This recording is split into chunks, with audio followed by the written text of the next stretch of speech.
Hello, আজ আমি এই চাটনিটা বানালাম।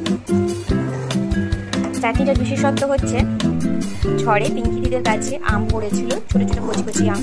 তো ওই আমগুলো দিয়ে এই চাটনিটা বানিয়েছি।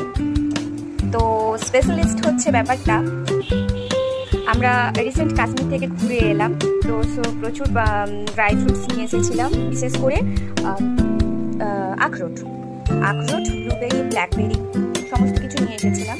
তো এইগুলো হচ্ছে ব্ল্যাকবেরি, এইগুলো তো সব কিছু দিয়ে আমি ভাবলাম একটা চাটনি বানানো যাক।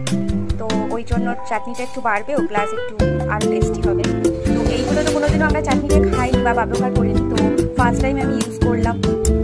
এগুলো হচ্ছে ব্ল্যাকবেরি আর ব্লুবেরি, আরও ছোটো ছোটোগুলো আছে, এর মধ্যে ব্লুবেরি আছে, তারপরে ক্যানবেরি আছে, এই লাল লালগুলো আছে ক্যানবেরি, আর ব্লুবেরি একদম ছোটো ছোটোগুলো, আর বাকি আছে সব আখরোট। এইগুলো সব আখরোট,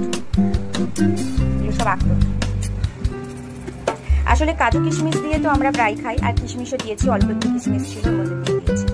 তো কাজু কিশমিশ দিয়ে তো আমরা প্রায় চাটনি বানাই, খাই, খেজুর টেজুর সব দিয়ে।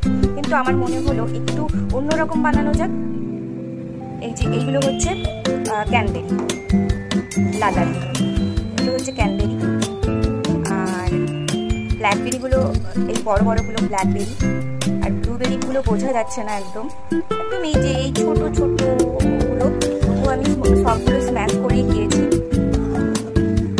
দেখি চাটনিটা কেমন হয়, এই ফার্স্ট টাইম তো বানাচ্ছি, একটা অন্যরকম ট্রাই করতে চাইলাম। যাই হোক, ওকে, চলো, টাটা।